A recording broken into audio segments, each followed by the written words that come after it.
Hey everyone, and welcome to this week's episode of Sippin On Country. And our guest this week is Jay Edwards. Welcome. Hey, Amy, good to be here. Sure enough. So, singer, songwriter in town. You have played a ton of places, played with a ton of people. I guess just tell us a little bit about yourself and kind of your journey so far. I've been doing this a long time. I've been at it for a good long time, and so I wrote my first song when I was 9, and I'm a little older than that now, So, but I've been involved in 2 or 3 different genres, and finally kind of landed in the country. But I have so much soul and blues in my voice. I always have to say, well, if Travis Tritt could do it, I guess I can do it. So, you know, uh, Okay. but here, been in Nashville since about 2009, and just constantly writing and touring and playing and slipping under the radar, all that stuff. Nice. So, for anyone who is just listening to the audio and not on video, you have maybe one of the biggest beards in me. Just like this is good Jamie Johnson beard we've got going on here. Yeah, well, he might have me just an inch or two on the beard, but like a foot and a half as far as actual height. So, yeah, I like Jamie, but he's a little shorter than I am. So there you go. Yeah, the beard is it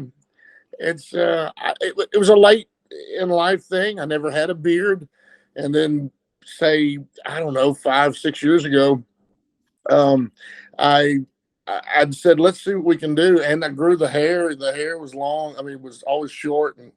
And funny thing is that I grew the beard, and as soon as it got full and just a tiny bit of length on it, had guys show up at Bootleggers when I was playing at Bootleggers down in Broadway. And they were like, hey, who does your beard product? And I was like, that's kind of a strange thing for grown men to be asking another man. And they said, no, this little company, it's called Honest Amish Beard Balm. And they said, we like your music, and we'd like to talk to you about and we like your beard, so we'd like to talk to you about an endorsement. And I was like, okay. Amazing. So as it turns out, I got a beard endorsement before I got any music endorsement. So I was working for the music and ended up with a beard endorsement. So they've been sponsors and friends, really good friends. Honest Amish Beard Balm beard product, just great friends out of Pennsylvania. They've been good to me for many years, and it's a funny story, but I love those guys. So that's funny. So you play down Broadway. Yeah. Once you moved to town, so if I'm right, you started off in the Christian field musically. Yeah, did Christian music. And then, so 2009, you moved to Nashville. Mm-hmm. What was kind of your goal moving here? Well, I was living in South Carolina, and my wife and I had come a couple of times to Nashville to check it out and see what the scene was. But we didn't know anybody, and we just ended up walking around, and we'd end up on Printer's Alley, and was like, oh, this is cool. But we didn't know. And then we stayed at the hotel a couple of nights, ate at the same restaurant, and then just went back to South Carolina. But in 2009, I met a fellow named Ricky Godfrey, and he is living in Nashville, was from South Carolina, and he's blind. So he started saying, hey, man, do you want to drive me to Nashville and stay with me when you come? And I said, sure. And he introduced me to the blues community. Okay. And so I came to Nashville first trip, August of 2009. And man, we just had a blast. And I kicked it over there at the Bourbon Street Blues and Boogie Bar with the blues community. And then I hooked up with another friend, and he would run me up and down Broadway, and we'd meet a few people, and I had a few co-writes and kind of got into that. But then around 2011, I just kind of got a start and got to playing, and they asked me to play on Broadway, and I said, you know what? I will, but I want to do my own original thing. And they said, oh, no, you can't do that. There's no way that would work. but we did, and I think I was just too old and too mean to for them to fight with me. So even now, when I go downtown or go anywhere, it's just my original music. So I've had the longest, like for 7.5 years, I've had the longest and only all original show on Broadway and Second Avenue. Wow. So, well, the thing I found was that there was just tons of tourists that came into town looking for Music City. And then after being bombarded with the same cover tunes over and over and over again, they would stumble into my bar or where I was playing, and they're like, "Oh man, this is great! This is the first original thing we've heard since we've been here." And so, kind of giving you the whole story, that turned into many Instagram messages and emails saying, "Could you come to Boston? Could you come to Miami? Could you come to Houston?" And I was like, "Well, sure. Let's figure out how to do this." And so, even though not as well known as some other people, I have points of light all over the country, and through a little bar on Broadway, I have points of light all over the world. And they're like, "When can you come to the Netherlands? When can you come to Scotland?" And so that's kind of what really happened, and we'd probably still be doing it if it hadn't been for COVID. And it just gave everybody an excuse to change directions and say, "No, we don't want that. We want this." Right. And then then Broadway went to the branding of the business branding more than about the music or the artists that were playing down there. Yeah, it's definitely changed. Yeah. It's funny because obviously I'm not from here, like most of us are not from here. With that being said, the first time I came to town was 2009. So the same time as you moved. Yeah. And I mean, like Nashville then and Nashville now don't even recognize it. And I think I've actually said to a lot of people that I think if I came to Nashville for the first time today, would I have fallen in love with it like I did back then? And I don't think I would, because it's changed so much. There are pros and cons to it. But yeah, I mean, I can't walk down Broadway now without hearing Wonderwall at least 2 times. I'm like, I leave Oasis in the UK. We're good. Zombie. But Zombie. Can you play Zombie? I know, man.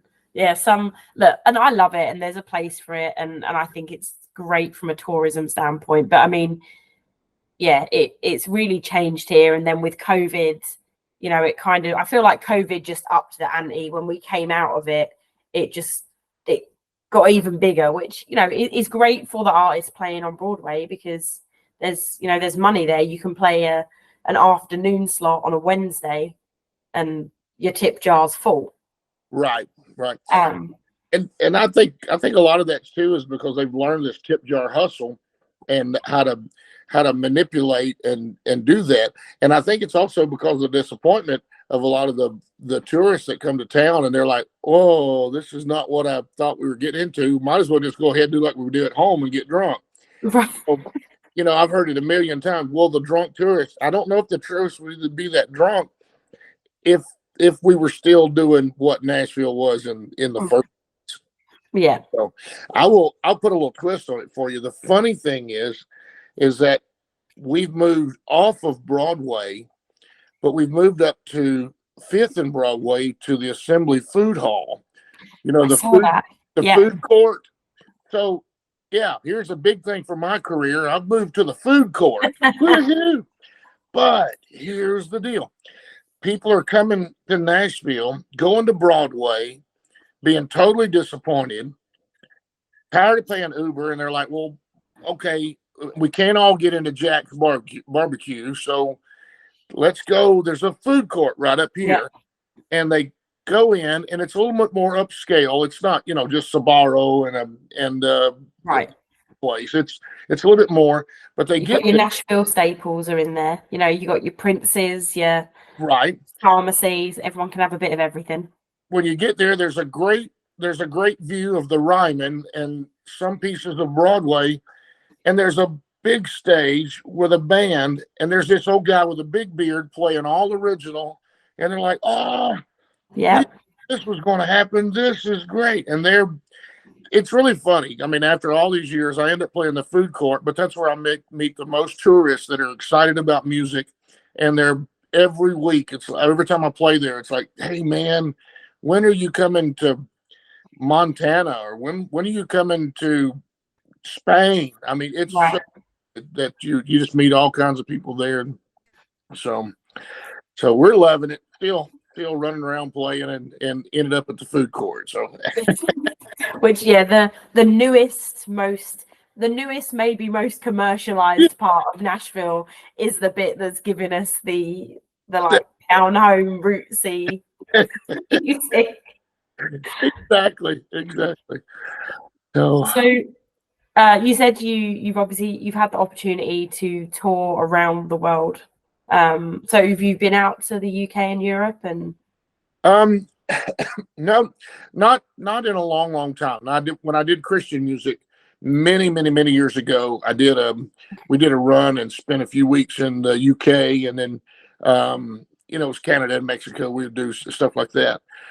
We had an opportunity actually once to go to Jamaica. And, well, what are you doing now?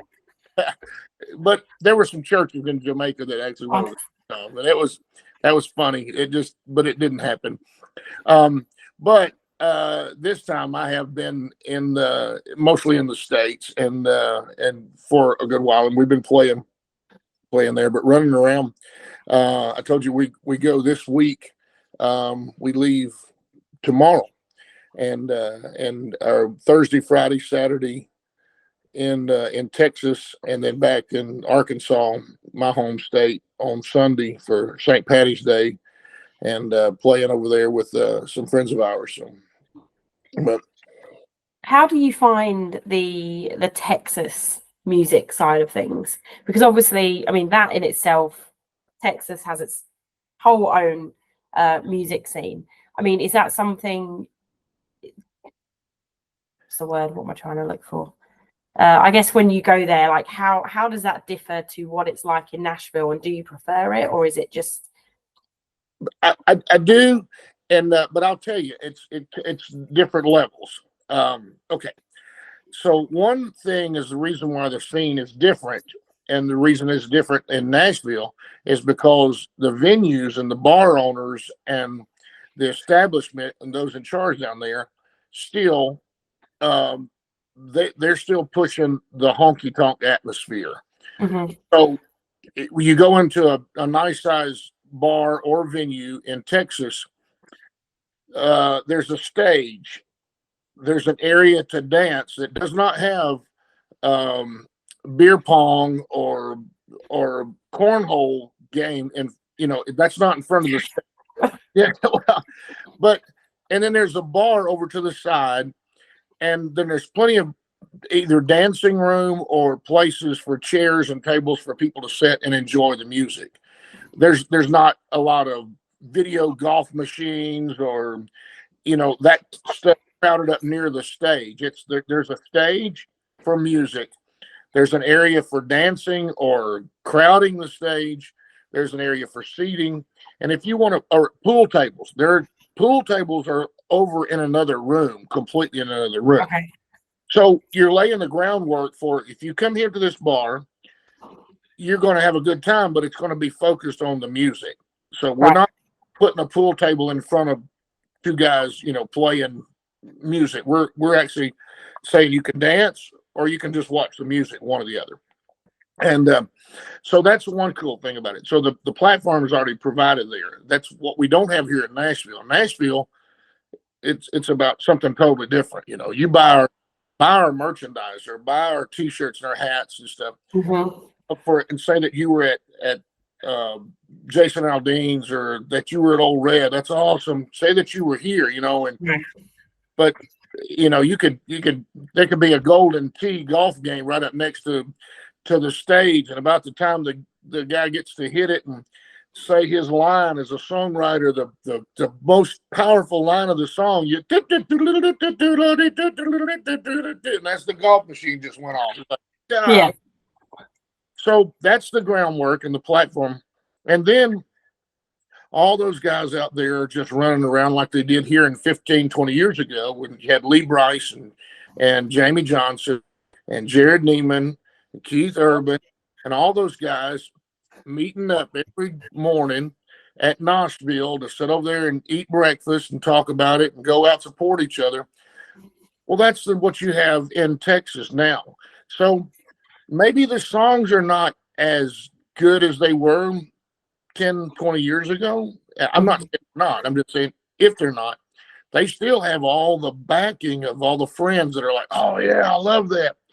Let's put that on my new record, or let me do this. Or you want to cut this one? Yeah, you cut this. I'll cut that one next. And it's like that. So they're working together. And that's another thing we don't have here in Nashville anymore. We have so many people. What is it? 100 people a day coming to Nashville to join a little pool of piranhas. So, yeah, I love going to Texas because if you ever get a friend or two out there that you can hang out with or call up and say, hey, man, I'm coming to town. I go to New Braunfels outside of San Antonio, and I play with a friend of mine named Austin Gillum. And he comes to Nashville. He plays with me. I go to Texas. We're going to do 2 or 3 shows together and back each other up. If I'm singing, he's a great guitar player. He's on the stage playing guitar with me. And so it's like that. You build, and once you get your foot in the door and they start to accept you, they may call you up and say, hey, man, let me cut your song. And the next thing you know, all of Texas is singing your song because you made friends. And that's the way it's supposed to be. That's the way the outlaw movement was with Willie and Waylon as well. It's just they got out there and said, Nashville, do your thing. We're going to do our thing and see what happens. So anyway. Oh, it definitely seems like the more commercialized Nashville has got, obviously the more it has lost that. I mean, you're right with the bars and stuff. It's very much the music is almost like an add-on to being at the bar, as opposed to that focus point, which is wild because people still come here for the music. People don't. The whole, Nashville's a music town with a drinking problem, but people. With the exception, we have a lot of bachelorette parties now, but people still come for the music, yet we're not making it a focal point, which is kind of odd. Just on the surface. I mean, do you think that the industry, once you get behind Broadway and you get off of that and into the rest of what the music industry has to offer in Nashville, do you think that's changed a lot over the years? Oh, yeah. Yeah. I mean, one thing for sure is that, well, okay. So the thing that I say is that, first of all, I used to say that the system doesn't work. Well, the system doesn't work anymore. It doesn't work. It hasn't worked in 50 years. But the truth is the system works. It just doesn't work for the artist. The same as in the 60s where somebody would go in and cut they would cut a record or get to go in the studio, and then all of a sudden, well, the manager owns our masters, and so we can't do anything because he owns the masters. And it was somebody always owned this, or there was always some reason why the artist wasn't in charge. And so over the years, they just, the platforms change. You go from vinyl or big records to singles with A and B side. Then you go to 8-track, and then nobody's doing 8-tracks. We're doing cassettes. Nobody's doing cassettes. We're doing CDs. Nobody's doing CDs. We're doing downloads. Now nobody's doing downloads. We're only doing streaming. Well, that's funny because I still sell CDs out of the back of my car, and I still see my numbers on Spotify rise, and I also see my download numbers rise. So it would, we'd still be selling 8-tracks if we just worked the system and stop falling into everybody else's, what they're preaching. But the main thing, I think, getting back to your point, was it has changed in a little bit, but I think it stays the same in the fact that there's always someone there at the gate saying, sure, you're a new little artist. Well, if you give me this amount of money, I'm going to do this for you, and look at what we do. And there's all kinds of fluff and pomp and circumstance. I can get you 500,000 streams on on Spotify, and whoo, you're going to be all over the world. And when you put that in either hand, and 35 cents in this hand and all of that in this hand's probably going to get you closer to a cup of coffee. Not much, but closer. So that's what we've done is we've just it's the same old game, just the platforms have changed a little bit. I mean, there's still people that are signing people to deals and saying, at the end of the day, well, you owe me this amount of money and I just did this and for you. So I think it has changed a lot, and that there's more and more opportunities, but it's also more and more opportunities for people to be taken advantage of. 100%. Okay. Yeah, it's definitely. I mean, it's a weird industry in that it's people don't do music because they're good at it necessarily. Like that's not the reason for doing music. You do it Right. because it's passion, and for most people, they move to town with dreams of getting that record deal. And it makes it a lot easier for then that person to come along and go, oh wait, you want to do this? Well, hey, I can give you all of this. You just need to boom, boom, boom, boom, boom. Yeah. Yeah, I feel like just being creative as a whole, you kind of open yourself up to being kind of vulnerable to a lot of that if you're not careful. And I think Nashville is, there are still people like that. I will say, I think Nashville as a whole is very, people are very open. Like there doesn't seem to be a huge hierarchy here that you maybe notice in other industries. You can have someone that is sitting at home with a shelf full of Grammys and some new artist that's just moved here. And I mean, if they meet at the right time, like this Grammy winner is going to be willing to help the other person. It's a very open community. I mean, is that something you found since being here? I think so. I think that a lot of people are open, and especially folks that have been out there, and if they're not jaded, if they're not jaded, and folks have been out there and they've had some success. But I think it's also they are, some of those are still ones that recognize talent, and they're willing to be more open with talent if you got it. But if you don't, and you're just here to be a celebrity, somebody makeover and you become a celebrity, I think they also recognize that too. So I've made a lot of friends in this business, and I've seen some people that said, man, they were stuck up, and they were just a terrible personality.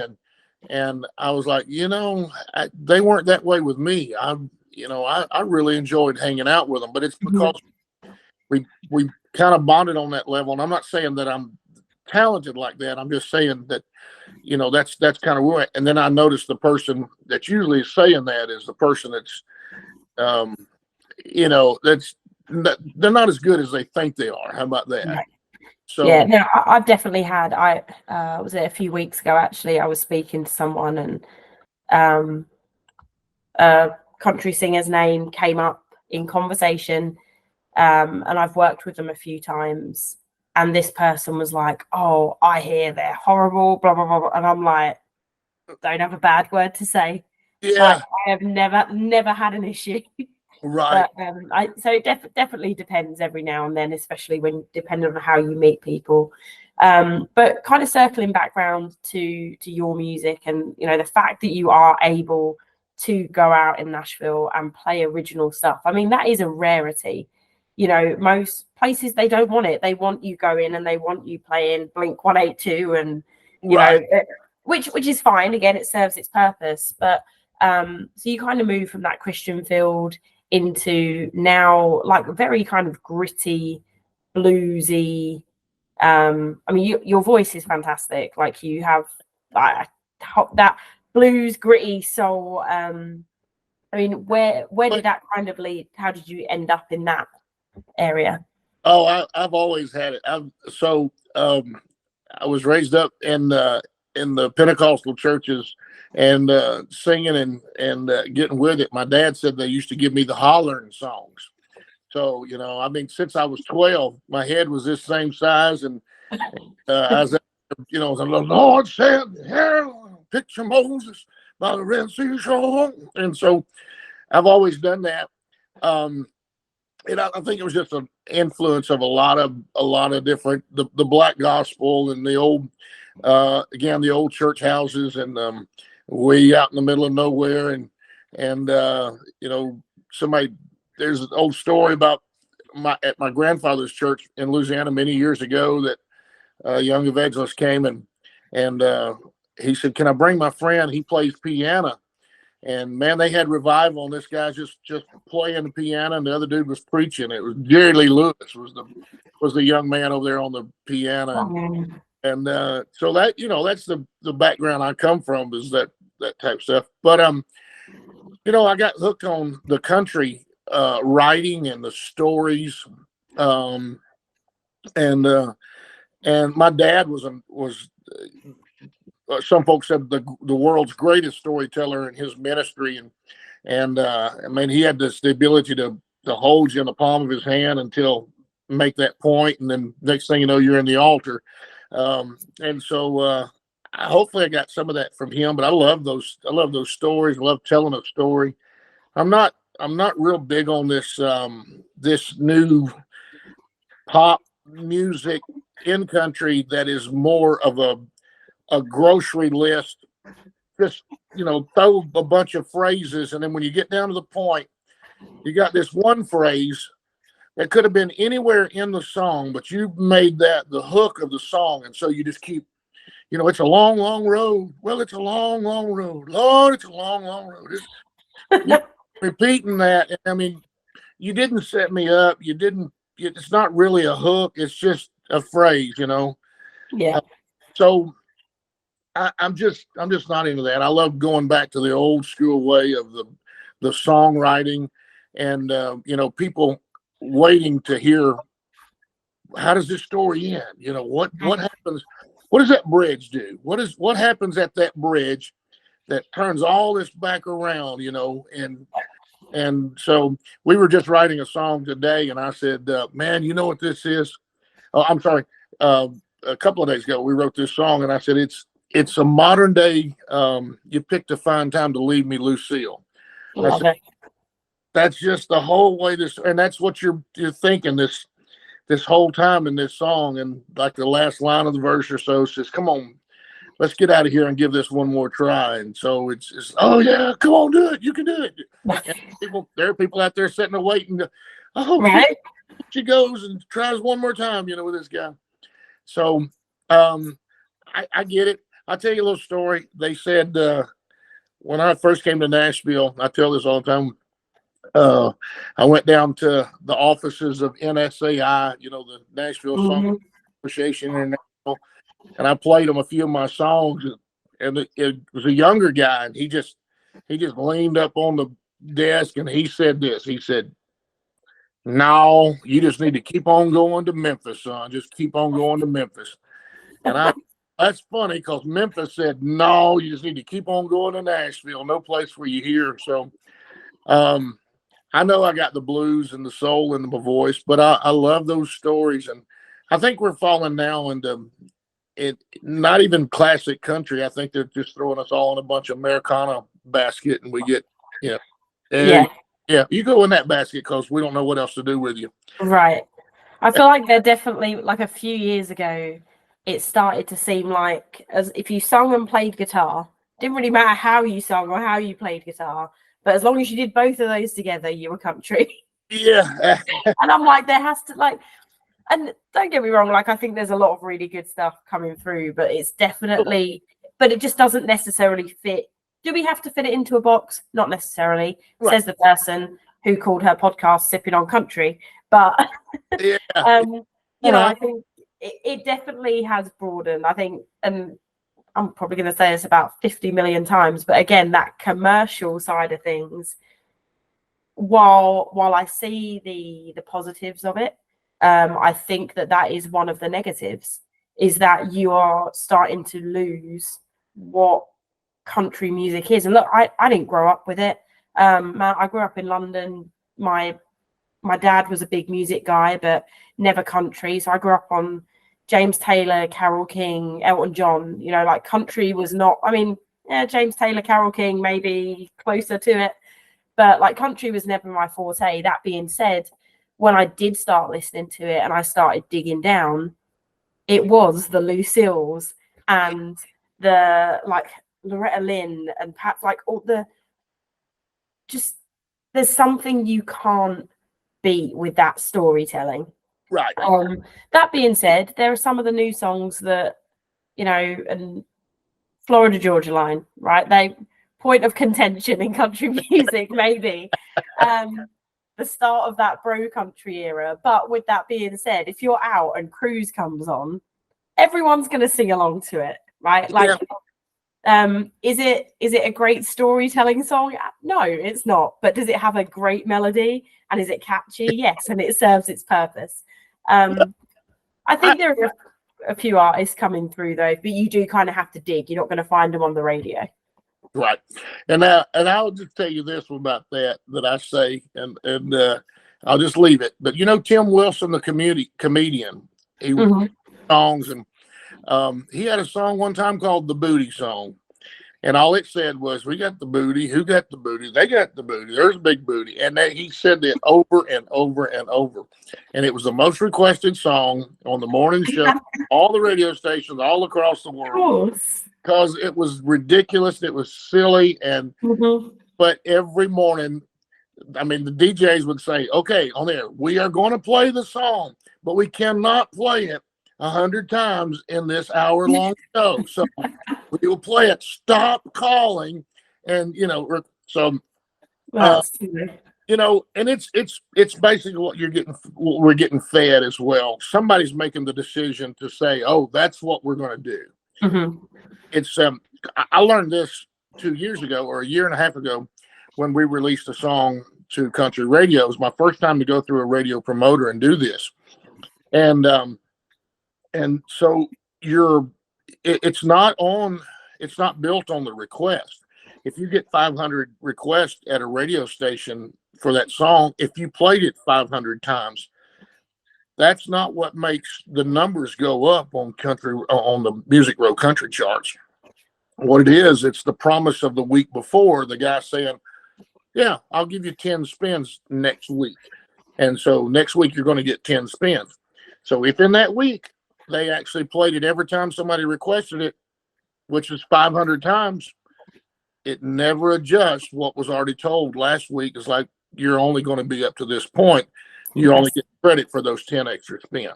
So I would go back to something you said earlier, and you talking about me playing in my originals downtown and around Nashville. But I get hit with that all the time. And one thing I hear, and especially these young people that are just coming to Nashville, is like, well, yeah, you know, the tourists don't like original music. And I'm like, nobody in Nashville is saying, hey, bud, your originals are not that great. Don't do that.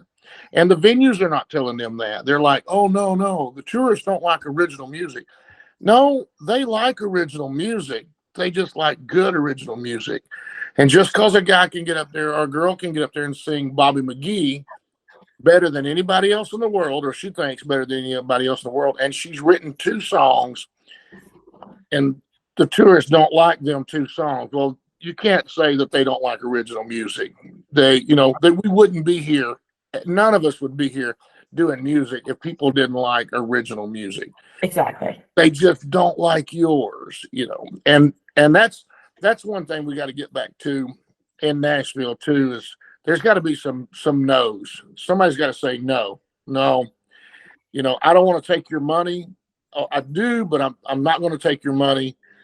And you need to go and grow something. You need to work harder. You need to learn your craft. You need to write better.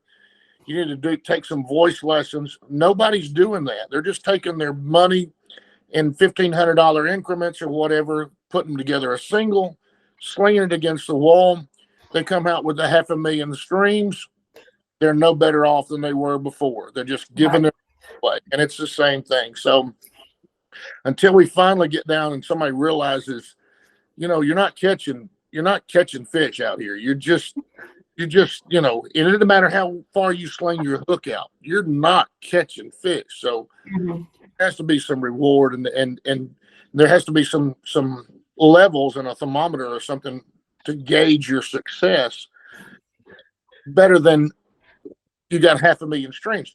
Who knows? You could have been on 10 different playlists that were getting all these streams, and you got credit for it. I've seen people go out there and they say, well, I've got 2,500 monthly listeners. Well, what's your followers like? It's down there on the bottom of your dashboard, and it's like 7. You got 7 true followers, but you got streams. No, the playlist that you were on got the streams, and you just ended up on it. So anyway, I kind of ran down a rabbit hole, but it's kind of back to that. It's like we can easily say, well, tourists don't like original music. Well, that's not truth. It's just nobody's told you need to go home and work on your craft a little bit. Right. But also, I think you could also argue that when tourists come here, they're forced into not wanting original music because of the dynamic of the city now.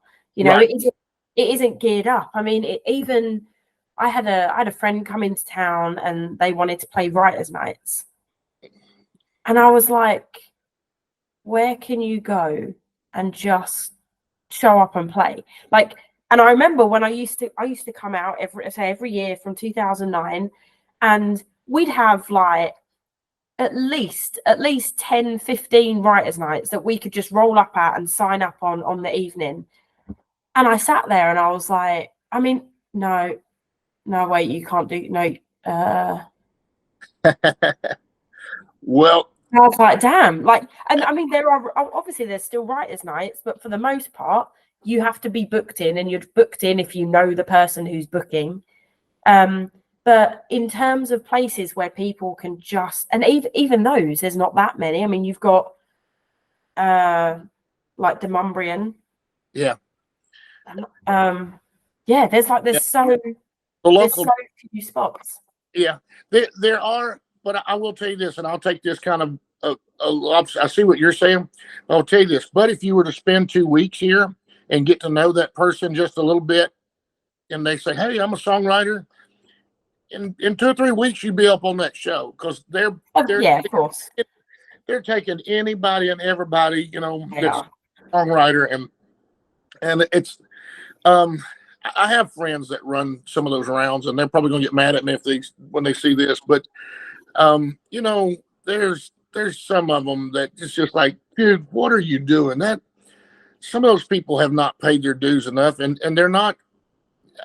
I don't mean to be saying I'm better than anybody else, but there is a level. Again, when somebody's telling you don't do your original music because it's not good enough, and then you're going down on Broadway and playing 3 and 4 hours all original music. I think I got a little bit of, the ability. 100%. Here's where the problem is, and it's, oh man, I remember coming, and you know this too, at that time, that you could go into those writers' rounds and look, and people sitting on the stage had 20 to 30 different cuts, and that guy wrote the #1 hit for George Strait, and it was like, oh, it was. My wife was so impacted when she came to town after I'd been here for a while, and she came to visit, and we had 2 houses. Anyway, long story. She came to visit, and she went out to see a songwriters round with me, and I think one of the first guys she saw was Bobby Pinson, and it was like, she's like, what is that big boy doing there singing Sugarland songs? And I said, baby, he wrote them. And she said, oh Lord, I love him.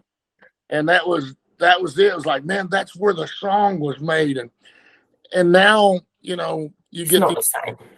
I got 500,000 streams on this, and it's and it's like, that is horrible. It's terrible. So I know they're going to hate me on this. My friends are going to hate this podcast for sure.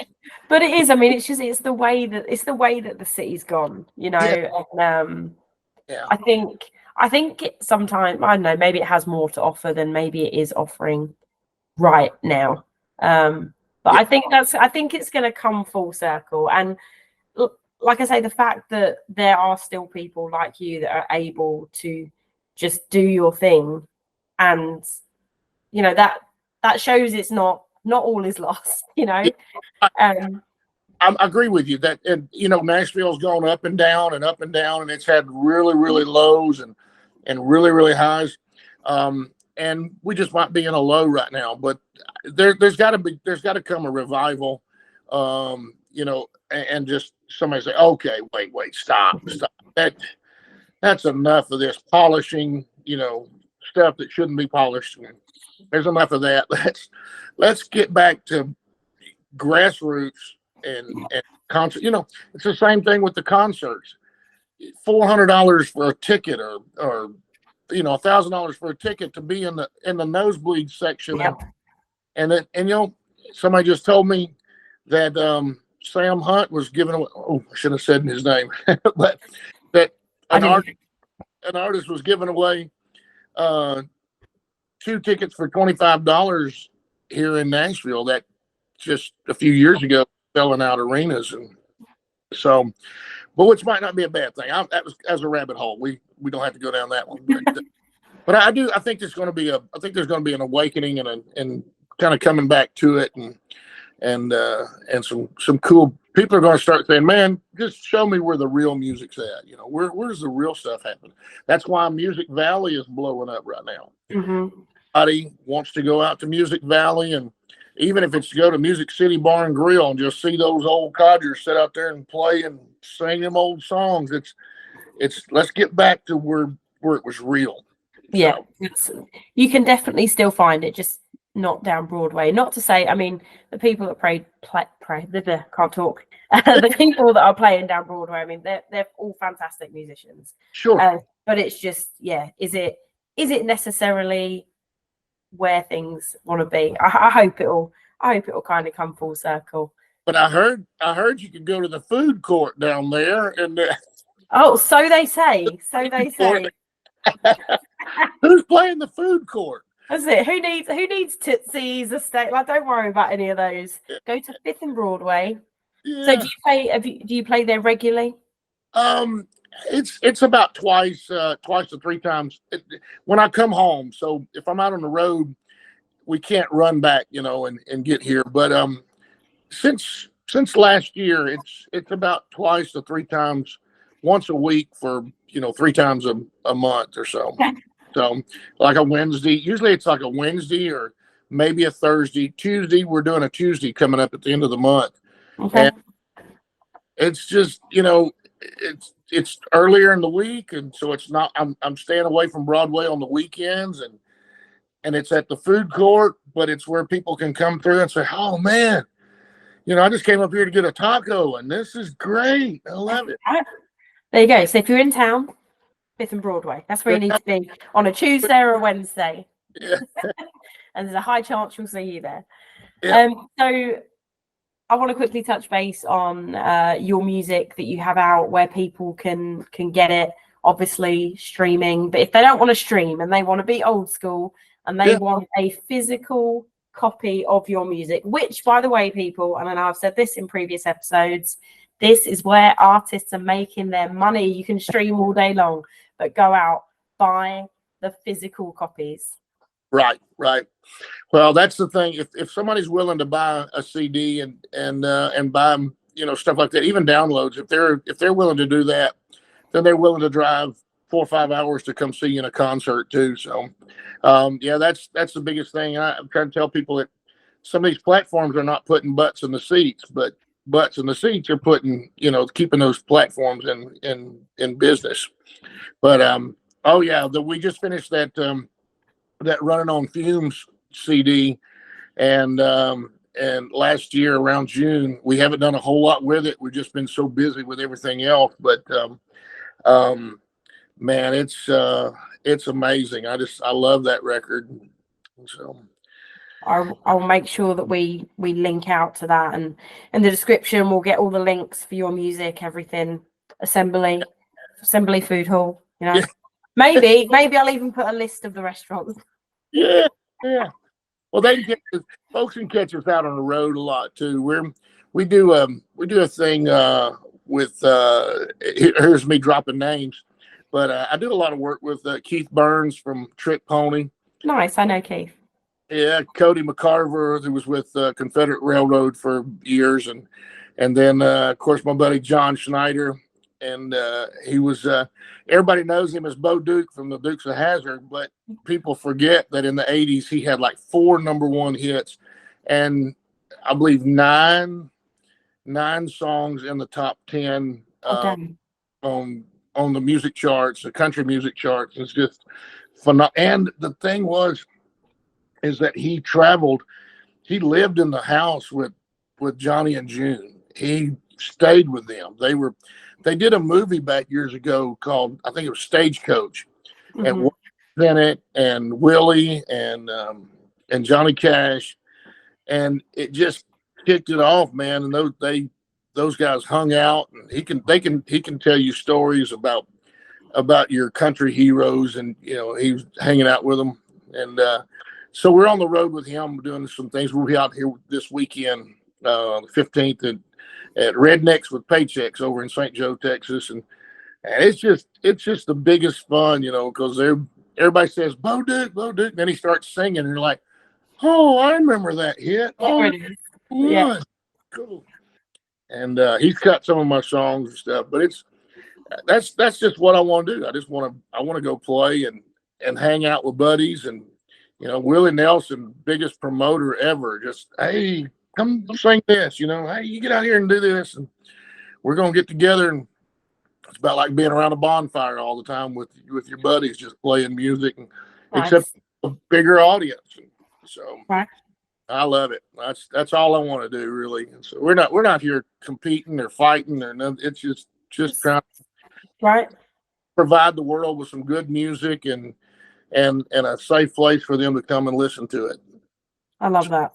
So 2024 touring, just more shows, and then a few more shows on top of that. Yeah.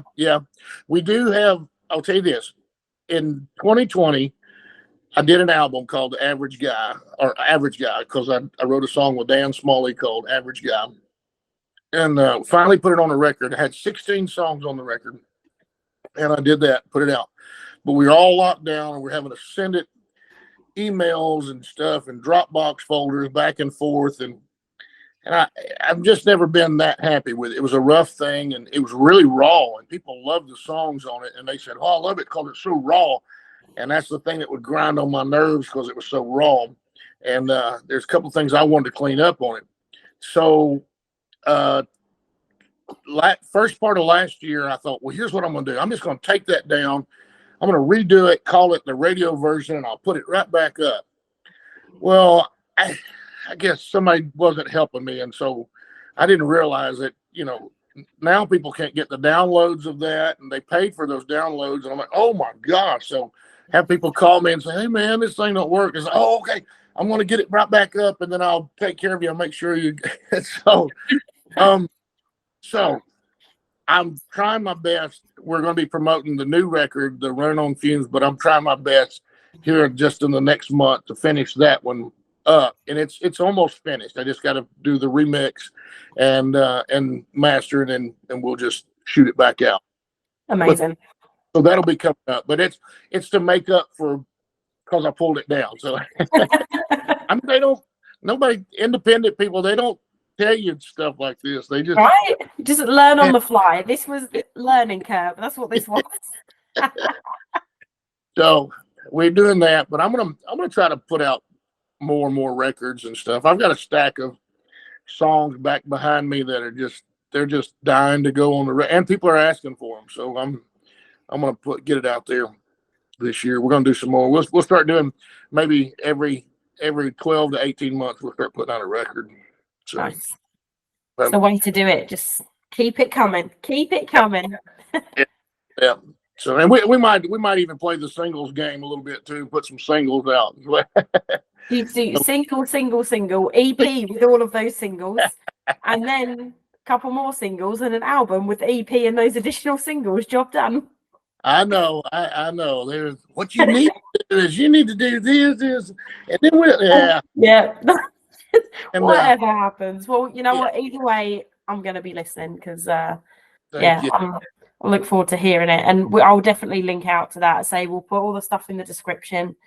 But thank you so much for chit chatting. Oh, thank you, man. It's so fun. This is what I like doing.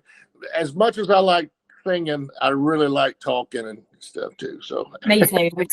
I have to sit here and be like, mm-mm. yeah, I know it. My wife. Anyone who knows me knows what I mean.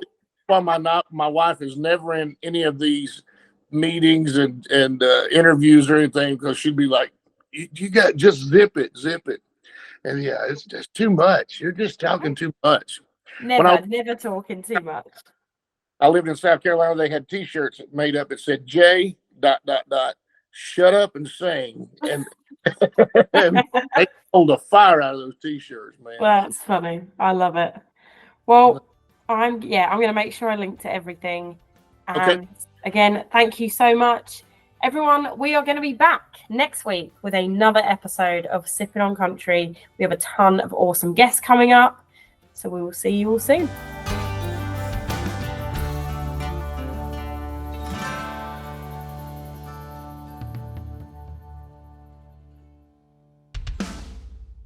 Original theme music by Gary Wood.